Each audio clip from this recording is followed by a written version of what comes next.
俺がここで止めてやる。俺の大車輪の活躍を見せてやるぜ。俺だってやるときはやるんだ。俺は努力するしかないんだ。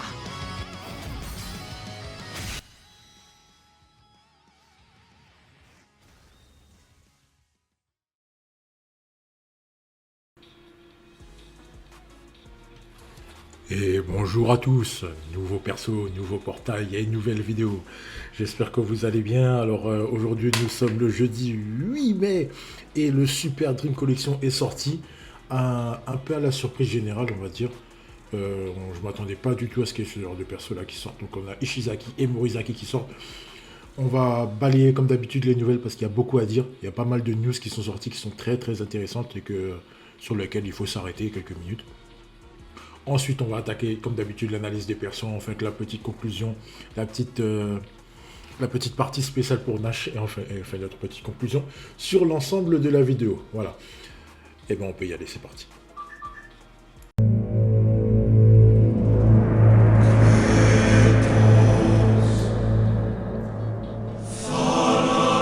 Ok. Donc, nous allons attaquer les news tout de suite, c'est parti. Alors comme je vous l'ai dit, il y a pas mal de choses à dire. Je vais commencer par le plus simple. Donc on a le Super Dream qu'on va aborder dans un petit moment. Scénario libération potentielle, donc vous commencez à savoir ce que c'est. Alors une nouvelle mission libre, en fait, on va avoir des missions. Il va falloir mettre des buts dans les scénarios et dans les matchs PVP. Donc ça va loin, ça fait déjà 1, il faudra mettre 1, après il faudra mettre 2, après il faudra mettre 3. Enfin je crois que c'est sur 3 matchs, après il faudra mettre ça sur 4 matchs, sur 5 matchs, sur 6 matchs, etc. Voilà. Ça continue jusqu'à 10, apparemment il y a 150 Dream Balls à récupérer.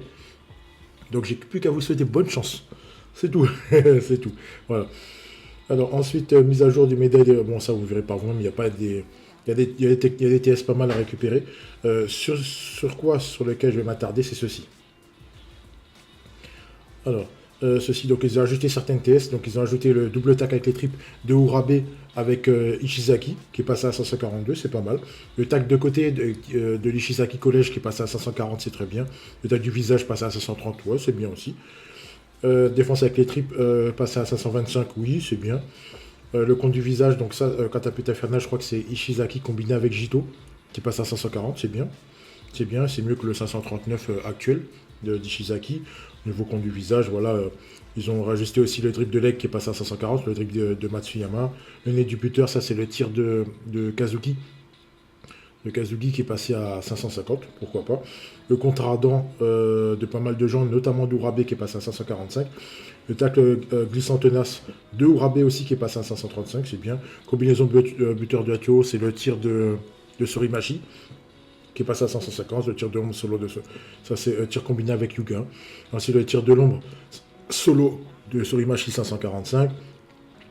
La retournée acrobatique tombant, je crois que c'est la retournée, oui, c'est la retournée le ballon haut de Sorimachi qui est passé à 550, c'est très bien. Volée sautée rapide de Sorimachi qui est passé à 550, c'est très bien, donc la volée basse. La tête filante, ça c'est la tête de Sorimachi aussi, qui est passée à 545. La Toho Trinity, c'est la 1-2 avec Yuga et Sawada, je crois, de mémoire, qui est passé à 540, c'est bien. Contre Immortel, je crois que c'est ça, c'est un contre de Jito. Le Spring Dessin également, je vais te faire voler, bon ça c'est le tag de Jito. Et le tag décollage enragé, c'est le vieux tag de Jito qui est passé à 535. Voilà. Donc ils ont augmenté, voilà, vous voyez, c'est principalement Sorimachi, Urabe, Matsuyama, et Ishizaki et voilà, et Jito. Voilà. Donc ils ont augmenté pas mal de TS, c'est bien. Je voulais m'attarder là-dessus, que vous puissiez bien voir ce sur quoi on va se diriger actuellement. Hein. Vous commencez à voir. Donc voilà.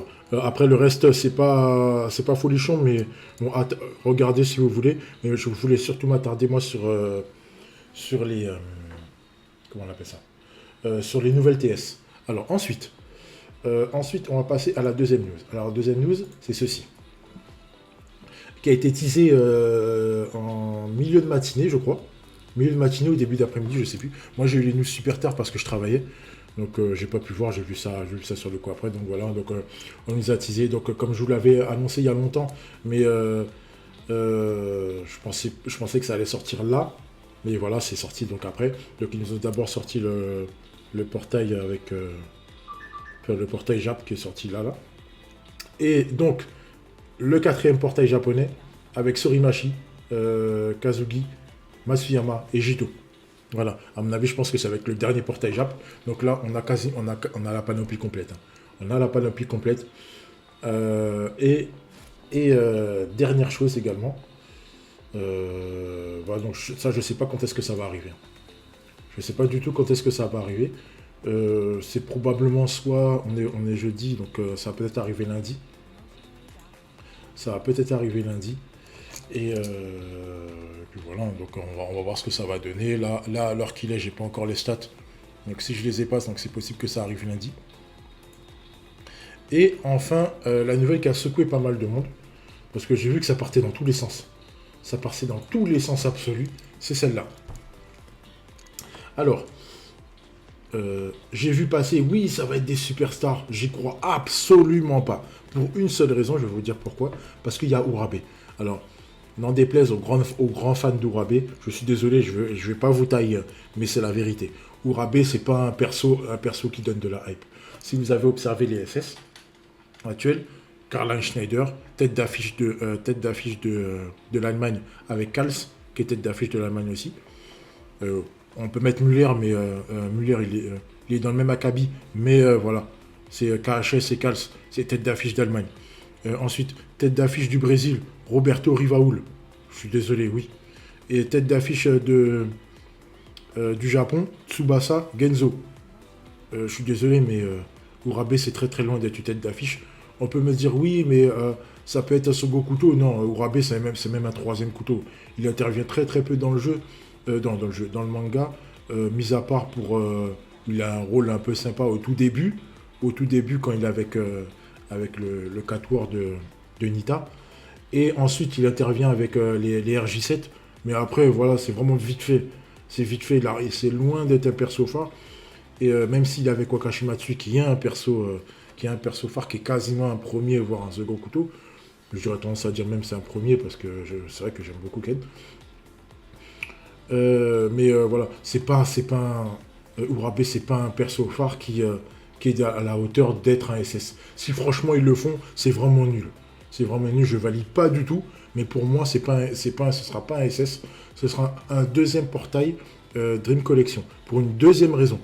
La 2e raison, c'est que le portail, c'est le SDC actuel là, donc qui est sorti aujourd'hui, c'est Super Dream Collection Rising. C'est Rising Collection ou Rising Summer. Voilà, Rising Summer. Donc, c'est pas un Dream Collection classique. C'est un Dream Collection assez spécial comme on a eu avec Zizou. Zizou qui était un Dream Collection or ou un truc comme ça. Spécial Gold. C'était un délire comme ça. Voilà. Donc, c'est pas un Dream Collection classique. Donc, c'est possible qu'on ait un 2e portail Dreamco qui va arriver peut-être d'ici une semaine ou un peu plus tard, je pense. Mais ce sera peut-être un Super Dream Fest. Je pense pas. Ça m'étonnerait que ce soit un Super Dream Fest. Vu que ce sont des persos qui sont à caractère défensif. Donc je parierais sur un Super Dreamco, pas sur un Super Dreamfest. Donc voilà. C'est pour toutes ces raisons pour moi, ce ne sera pas du tout un portail Superstar. Donc vous affolez pas, commencez pas à partir dans tous les sens, ce ne sera pas un SS. L'information que j'ai vue et que beaucoup de gens ont vu aussi, ça a annoncé le retour des SS en décembre. Moi j'y crois. Parce que si on met un SS Jap là maintenant, c'est trop. Déjà que ils sont en train de nous saouler, parce que pour moi c'est du soulage absolu. Là on est en train de nous saouler avec les Japs. Il y a tous les Japs là qui sont sortis maintenant. Si vous remémorez un peu l'équipe japonaise Rising Sun, ils sont quasiment, voire tous là. Le seul qui n'est pas encore sorti de mémoire là, c'est Shingo. Tout le reste, après, dites-moi en commentaire s'il y en a que j'ai loupé. Là, pour l'instant, j'en ai pas en mémoire, parce qu'après, j'ai pas forcément calculé ceux qui n'étaient pas encore sortis. J'ai les Tachibana, mais les Tachibana, ils sont forfaits de mémoire. Ils sont forfaits pour la compétition. Donc, voilà, le seul que je vois pas, qui n'est pas encore sorti là, c'est Shingo. Et c'est possible qu'il arrive en Super Dream Fest. Donc, voilà. Donc, après, il arrivera peut-être avec quelqu'un d'autre. À mon avis, ça va être un double Super Dream Fest avec Shingo et quelqu'un d'autre derrière. Voilà, donc je vais pas ne vous prenez pas la tête s'il vous plaît, venez pas me dire oui ce sont des SS, ce sont pas des SS pour moi. Après, je dis bien pour moi, donc c'est mon opinion personnelle, Donc ça veut dire que on aura... c'est possible que je me trompe, mais pour moi le pourcentage est faible. C'est rare que je dise des choses comme ça, mais je pense pas du tout que ce sera un portage Superstar. Ce sera pas possible. Ça va trop déséquilibrer le jeu, et on verra que des japonais partout. Déjà qu'on commence à en voir partout, parce que c'est pas possible, c'est abusé ce qu'ils ont fait. Il y a trop de japonais. En fait, il n'y a aucun équilibre par rapport aux deux autres métas, c'est-à-dire la méta euro, et surtout la méta Sudam qui est encore une fois dérespectée. Et moi, j'aurais tendance à dire, heureusement qu'on a eu le SS Brésil, parce que sans le SS Brésil, on n'aurait pas eu du tout de méta Sudam. Voilà. Voilà. Donc, c'est tout pour les news. Hein. C'est tout pour les news. Il n'y a rien d'autre, à part ces deux teasings-là. Les teasings-là, c'est des teasings officiels, donc vous prenez la vérité, c'est des persos qui vont sortir. Je ne sais pas quand.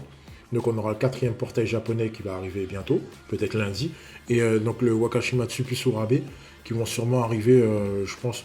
Allez, peut-être fin de semaine prochaine ou courant semaine prochaine, je pense qu'on va avoir des nouvelles.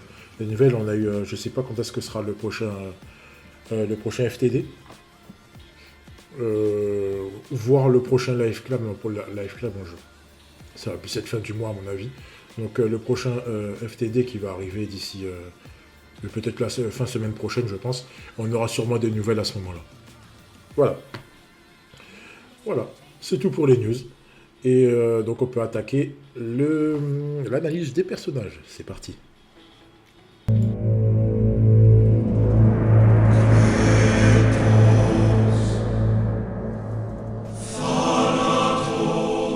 Ok, on peut attaquer. Donc l'analyse des persos, on y va. Le premier, Ishizaki rouge, donc comme si on n'avait pas assez de son gros crâne, comme si on n'avait pas assez vu. La 3e version d'Ishizaki en même pas 2 mois de mémoire, il y en aura peut-être une de plus. Et j'ai même pas encore j'ai pas compté le rework rouge collège. Donc voilà. Ishizaki rouge, Ishizaki vert, pardon, défenseur post-unique qui arrive avec une nouvelle interception à 550. C'est très très bien, on prend, il n'y a pas de souci. Donc à ça ajoute donc le gros tac à 548. Donc il va falloir aller récupérer sur le ND si vous ne l'avez pas. Enfin, si vous l'avez pas, bon, tant pis, hein, on se contente du stade de côté qui a été rehaussé à 540, c'est très bien. On prend, donc ensuite le compte du visage en saut latéral, donc c'est le contre solo. Vous pouvez le combiner avec celui de Jito, mais j'ai préféré laisser le solo, sachant que je ne sais pas si Jito sera joué. Est-ce qu'il sera supérieur à Soga Igawa? On ne sait pas, on verra. On verra.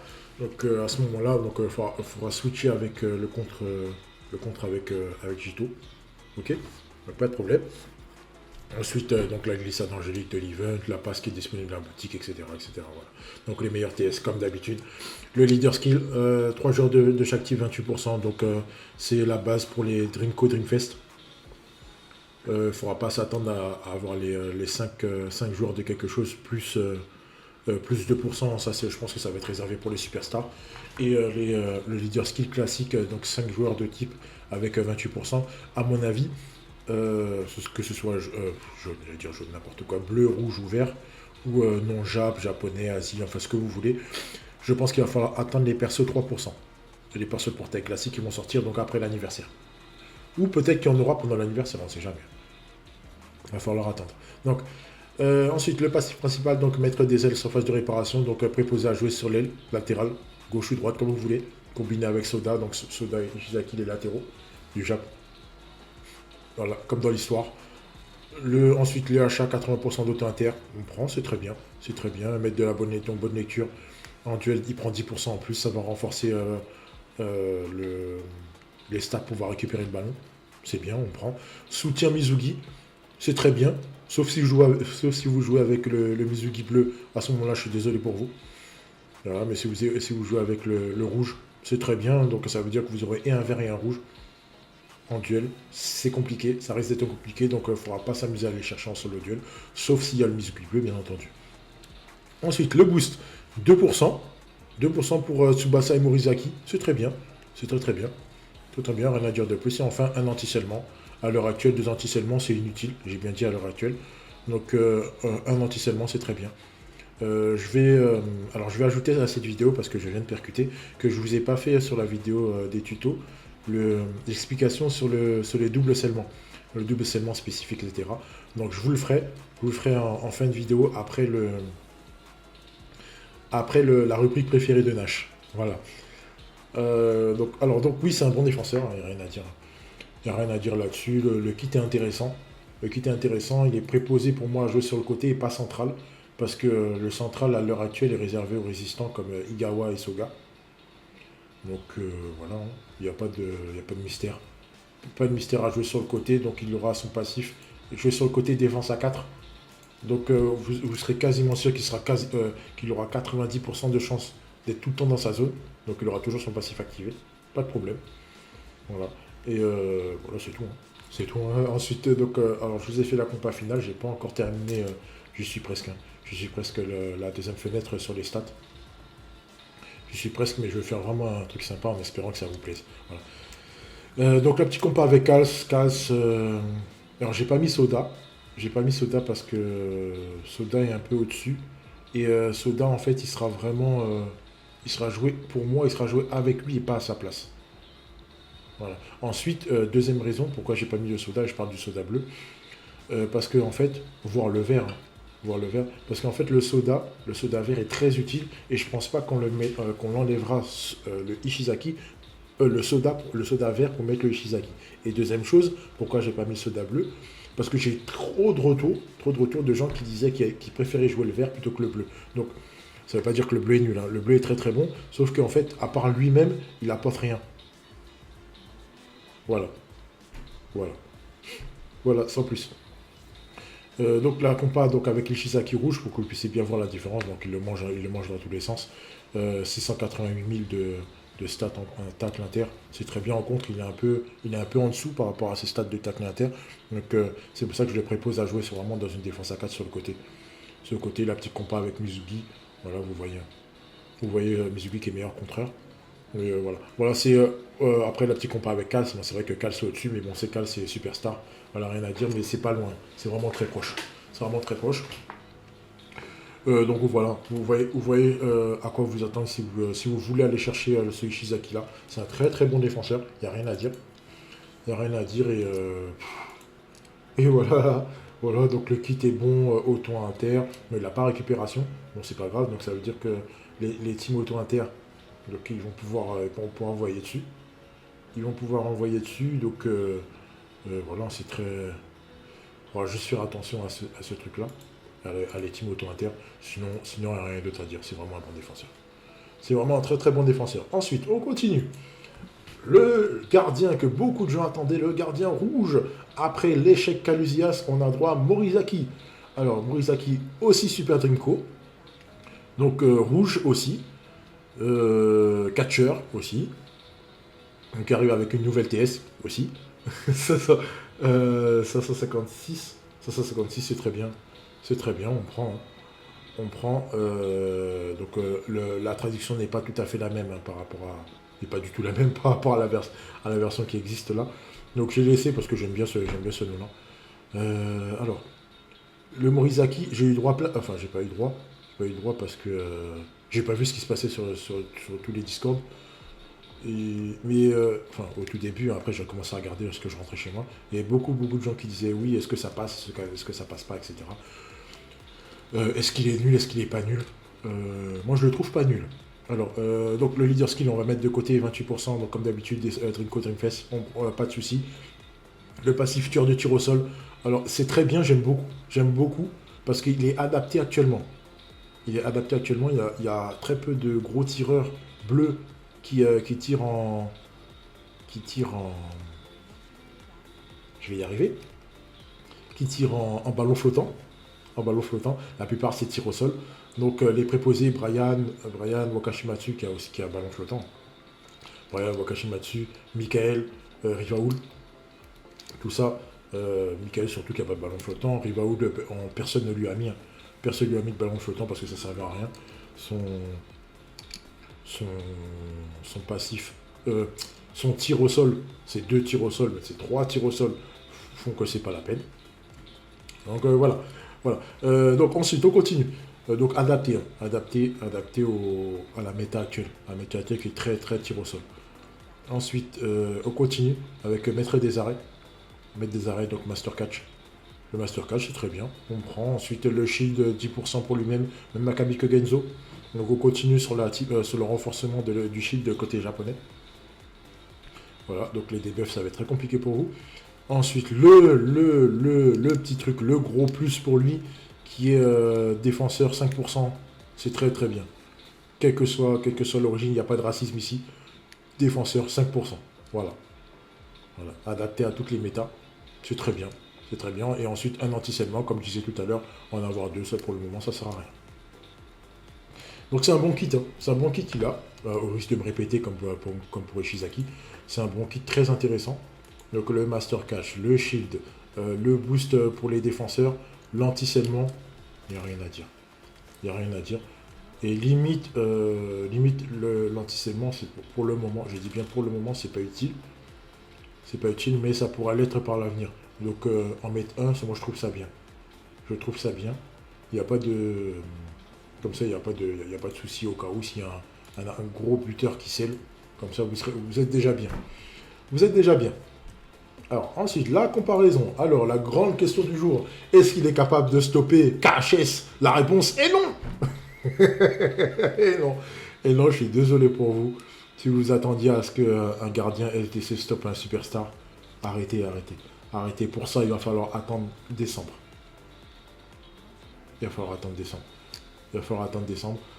Et là, je parle bien à boost égal. Donc, ne me sortez pas vos cinémas, oui, la réalité du terrain.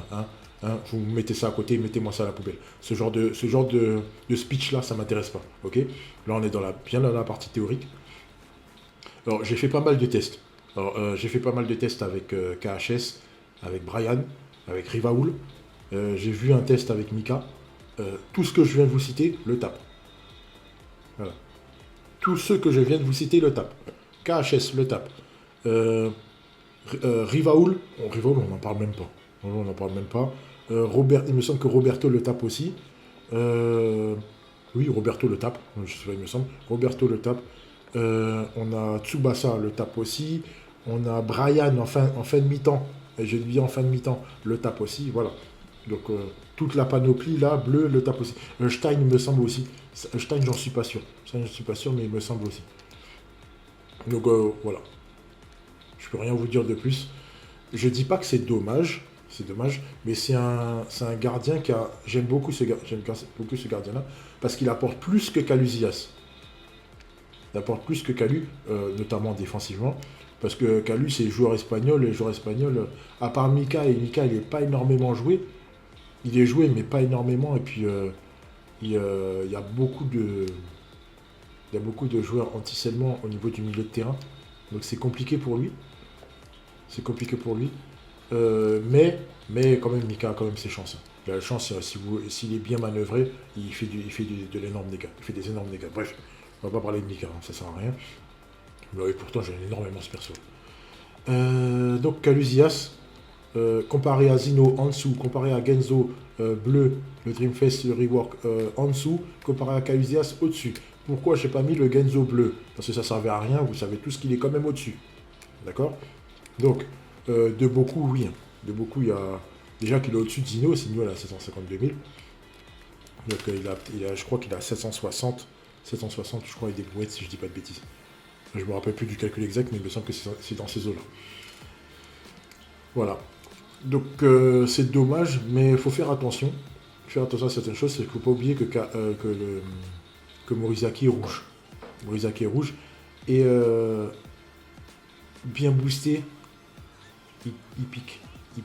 Mais voilà la réalité du terrain. Tiens, je vais ressortir le speech. La réalité du terrain fait que c'est pas la même chose. C'est à ma mesure, enfin, à ma mesure, c'est comme je veux, je le ressors comme je veux. C'est moi qui fais la vidéo, donc je dis ce que je veux. Voilà, bref. Donc, analyse vidéo terminée, analyse des persos terminée, on peut passer à la séquence suivante. La séquence préférée de Nash.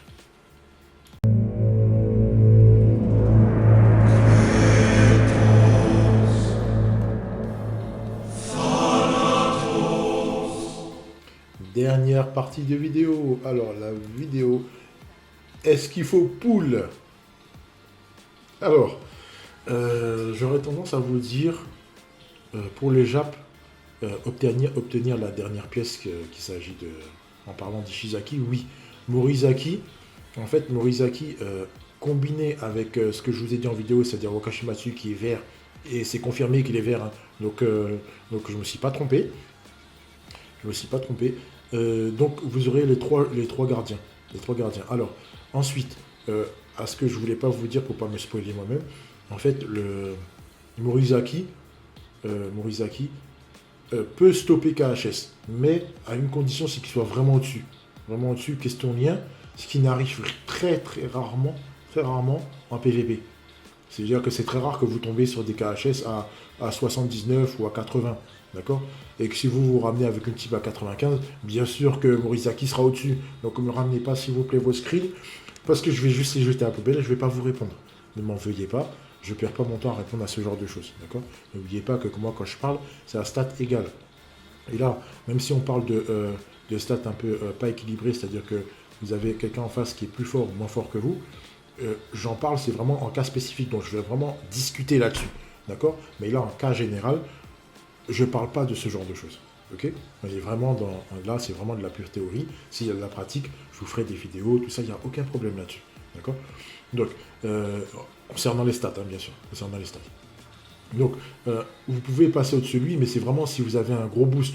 Moi, les tests que j'ai fait avec KHS au sol, et j'ai bien dit au sol, c'était 79 face à quasiment du 100, c'est du 98. Morizaki était au-dessus, mais une fois que tu mets ballon flottant, il est en dessous. Donc voilà, ça vous laisse vraiment la marge de manœuvre que KHS a sur Morizaki. Vous voyez, donc le 10% fait que tout de suite, et pourtant il y a quasiment 30% de différence, 20% de différence de lien, et il suffit qu'un ballon flottant, il passe au-dessus. Donc Yuga, ce sera quasiment la même chose, bien que Yuga va un peu pêcher, puisqu'il n'a pas la bonne couleur, mais derrière vous avez Wakashimatsu, vous avez Misaki surtout. Vous avez Misaki surtout, même si il est au sol, il va quand même l'allumer. Avec la différence couleur, il va le bombarder. Et vous avez aussi Wakashimatsu au cas où. Voilà. Donc, bien que je pense que Wakashimatsu, l'attaquant, sera relégué au profit du gardien vert. Voilà. Donc aussi, il y a aussi la question de savoir est-ce que Nakanishi va être remplacé par Morizaki. Je ne sais pas du tout. C'est possible qu'il y en a qui le jouent à très haut lien pour pouvoir contrer les KHS, mais le mec en face qui arrive avec KHS à 90, vous faites pas de soucis, hein. Il va vous l'allumer votre Morizaki. Voilà. C'est ce que je tenais à dire ça. Après bon, les Brian en fin de stam au sol, Rivaoul, j'en parle même pas, c'est pas la peine. Il l'allume. Mika au sol l'allume aussi. Il y a aussi qui je vous ai dit Brian fin de stam, Rivaoul, tout ça, voilà. Bon, vous avez les principaux attaquants. Et j'aurais tendance à vous dire que vous avez vos chances avec Yuga, mais ça va être un petit peu compliqué. Il va falloir lui mettre 2-3 boosts. Si vous voyez que vous êtes au-dessus, c'est nickel. Sinon, mettez 2-3 boosts et ça passera. Ça passera en ballon flottant. C'est bon, vous serez tranquille. Alors, donc, pour en revenir à la question, est-ce qu'il faut pull Ishizaki, oui. Morizaki, un petit peu moins. Mais si vous voulez vraiment avoir la panoplie 100% Jap, vous pouvez aller chercher. Mais c'est pas une obligation. Et Ishizaki non plus d'ailleurs, c'est pas une obligation. C'est un très très bon défenseur, pas de souci. Et ça vous permettra de compléter la ligne de 4 avec Ishizaki, Soga, Igawa et Soda. Donc comme ça, vous avez une ligne défensive qui booste tout. Et le soda vert, hein. Je parle du soda vert, pas du bleu. Donc vous serez bien, vous êtes bien. Ça vous permettra, donc, comme je vous ai dit, d'avoir votre ligne défensive complète. Et vous mettez Mizuki devant. Et voilà, vous avez full Jap. Hein. Vous avez full Jap et vous êtes prêt à attendre Jito. À savoir si vous allez profiter du dernier portail japonais pour remplacer un Soga ou un Igawa par le Jito. Voilà. Je n'ai pas la couleur du Jito à l'heure actuelle. Mais a priori, je sais pas s'il va le remplacer ou pas. Je sais pas du tout. Je peux pas vous donner une réponse. Voilà. Donc prenez votre temps pour pull. Vous précipitez pas sur le portail. Je sais qu'il y a un tournoi actuel qui est en cours. Réfléchissez, posez-vous un petit minimum, savoir si Ishizaki et Morizaki valent le coup dans votre team. Si avec la team que vous avez et les boosts que que tous les Japs vous apportent, est-ce que vous serez en mesure de stopper KHS à haut niveau? Non. Mais vous aurez à peu près les mêmes chances qu'un Genzo surboosté. Moi, je vous le dis. Parce que Genzo, bien sûr, est supérieur à Morizaki. L'avantage couleur ne va pas rattraper les stats. Non, a priori non. J'ai dit bien a priori. Donc voilà. Voilà, donc la vidéo est terminée. Donc j'ai plus qu'à vous souhaiter bonne chance si vous avez envie de poule. On se retrouve très très bientôt pour vidéo analyse de Wakashimatsu et d'Urabe, donc qui sortent en Super Dreamco. Et ensuite l'analyse du dernier portail. Donc ce sera très très certainement soit ce week-end, soit ce week-end ou soit en début de semaine prochaine. Voilà, donc je vous laisse avec la dernière partie de la vidéo qui concerne l'anti-segment. Donc si vous ne voulez pas rester, donc livrez-vous, pas de problème. Je vous souhaite une bonne fin d'après-midi et bon courage à vous. Attention à la canicule et à bientôt. Et pour ceux qui restent, dernière partie de vidéo.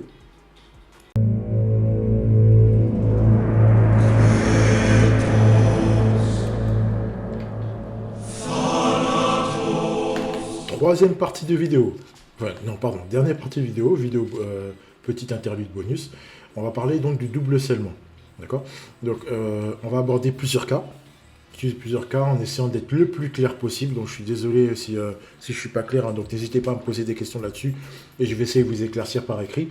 Mais on va essayer de tout condenser là-dessus pour qu'il n'y ait pas de retour comme j'ai l'habitude de faire en IRL. Voilà. C'est parti, on y va. Alors, on va étudier deux cas, d'accord? Donc le cas avec un double scellement spécifique et le cas avec un double scellement classique. Alors je rappelle, pour un petit récapitulatif, alors le perso avec un double scellement spécifique est un perso qui va sceller une TS spécifique, un tacle, un contre, une inter, un tir, ce que vous voulez, d'accord? Et le scellement classique, c'est un scellement de n'importe quel SP. D'accord? En fait, c'est pas précisé. Quand c'est pas précisé, c'est n'importe quel SP. On part bien sûr sur un scellement à 100%. D'accord? Quand c'est du 80%, ça ne m'intéresse pas. C'est du 100%. On va se baser sur du 100%. D'accord? Donc, premier cas, Mika. Alors, oui, c'est vrai, Mika a un scellement à 80%. D'accord? On s'en fout. Là, on part sur le principe qu'il scelle tout le temps. D'accord? Donc, Mika a un scellement spécifique. Il scelle 2 tacles. Ok? Jusque-là, pas de problème. Alors, on va étudier le premier cas. Alors, le premier cas, donc Mika arrive, il arrive en duel contre un perso qui a 2 tacles et qui a 0 anti-scellement. Ok? Donc, ça fonctionne comme ça. Alors, l'ordinateur de Clap, donc le système qu'ils ont mis en place, donc le premier scellement va sur le premier tacle. Ça scelle, pas de problème. Le deuxième scellement va sur le deuxième tacle. Ça scelle, pas de problème. Jusque-là, pas de souci. Hein. Donc, jusque-là, vous suivez. Hein. Prenez vos notes. Jusque-là, on est bon. Pas de problème. Ensuite, deuxième cas. Alors le deuxième cas, le cas où le défenseur ou l'adversaire a un double anti-scellement et a toujours 2 tacles. Ok? Faites attention, suivez bien s'il vous plaît. Là, il a toujours 2 tacles. Donc, on y va. Alors Mika arrive en duel, paf.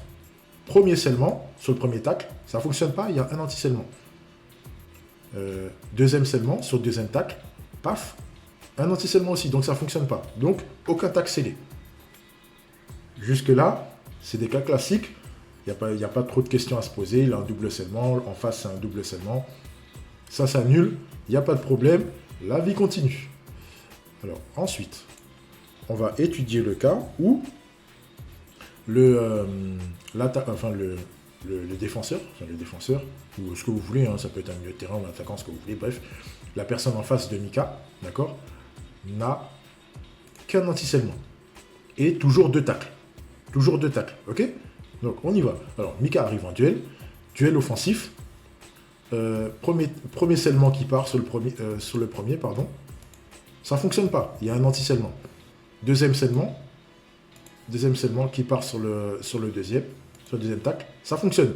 Donc, vous aurez qu'un tacle scellé dans le cas où vous avez un anti-scellement et 2 tacles. Ok? Suivez bien. Et c'est là qu'on va rentrer dans le petit truc spécifique. Alors, là, on va enlever toutes les flèches. Ok, pas de problème.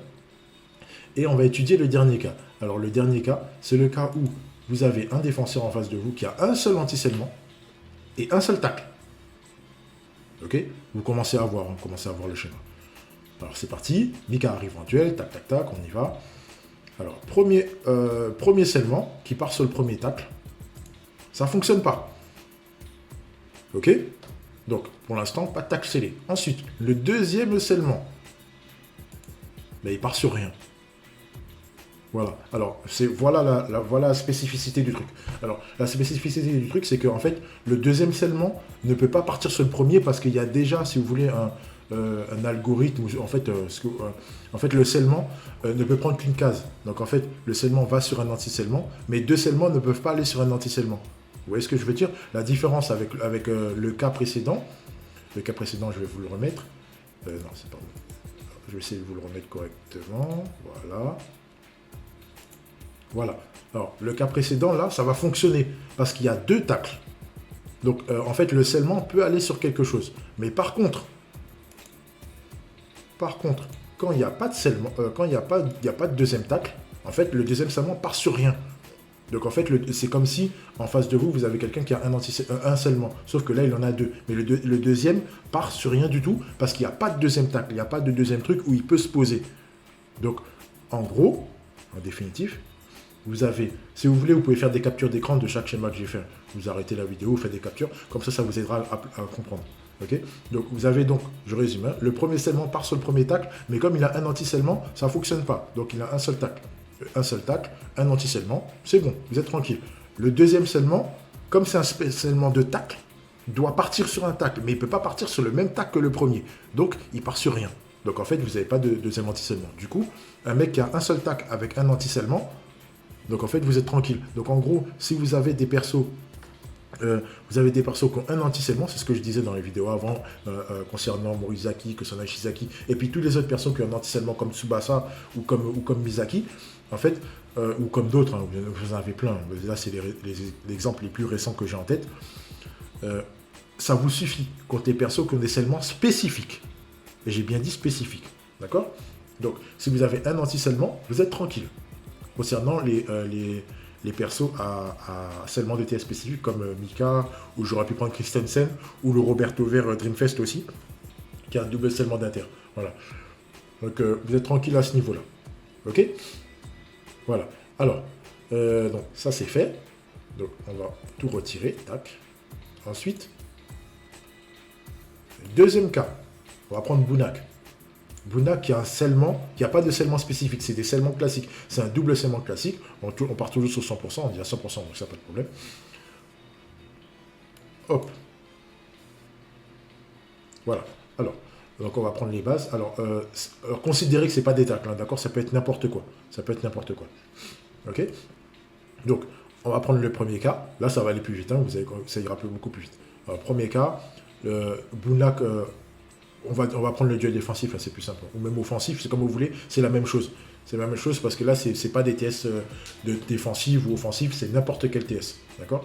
Donc, Bunak arrive sur un perso qui n'a pas d'anti-scellement. Boum, boum, fin de l'histoire. Il en scelle 2, c'est bon. Ok? Donc ensuite, le perso, il va arriver qu'on a un perso qui a un double anti-scellement. Boum, et boum. Pas de scellement. Et d'accord, suivez bien, ça va beaucoup plus vite, parce qu'il n'y a pas trop d'explications à donner. Ensuite, troisième cas, alors, il a un anti-scellement, bon, après il n'a pas qu'une spé. Bon allez, on va dire qu'il a qu'une spé défensive. On va dire qu'il a qu'une spé défensive, d'accord? Donc là, première TS, boum, ça scelle pas. Et là, deuxième TS, il va sceller. Pardon, on va le mettre comme ça. Il va sceller. Et là, je vais faire ça, comme ça, vous allez comprendre.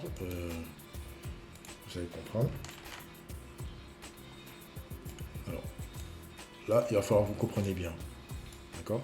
Là, boum, il le scelle. Ok? Il le scelle. Considérez que c'est dessus. Hein. D'accord? C'est moche, hein, mais c'est pas grave. Considérez que c'est dessus. Alors, il le scelle. Ok? Donc, ça veut dire à ce moment-là que là, en gros, là, l'algorithme, il est différent. Parce que c'est pas une TS spécifique, c'est une TS classique. D'accord? Donc, en fait, vous aurez un anti-scellement. Vous aurez un anti-scellement qui va fonctionner. Mais l'autre est obligé de se greffer sur quelque chose. Il ne veut pas se greffer sur rien. Parce que c'est pas une TS spécifique. d'accord, comme il y a une TS de dispo, il va se calculer dessus, d'accord. Alors, faites attention à ce que je vous dis. Alors, je vous ai dit tout à l'heure qu'en fait, par rapport à Mika qui a un double scellement de tacle, comme il n'y a pas d'autres tacles, il se greffe sur rien.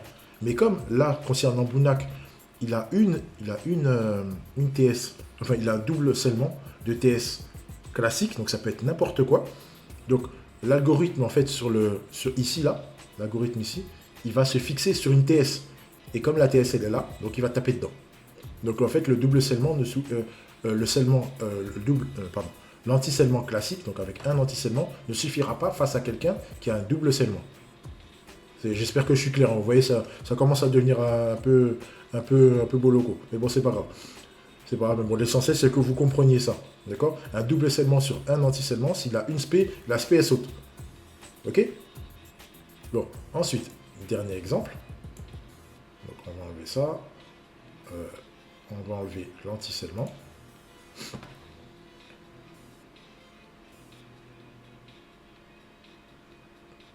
Ah, je vous ai fait l'exemple à l'envers. Non, c'est pas grave. Je vous ai fait l'exemple à l'envers, c'est pas grave. Donc, on va prendre donc le dernier exemple, ça va être ça. Donc, le mec qui a un anti-scellement, ici. Alors, le premier, bien sûr, ne va pas fonctionner. Pas de problème. Mais le deuxième va marcher.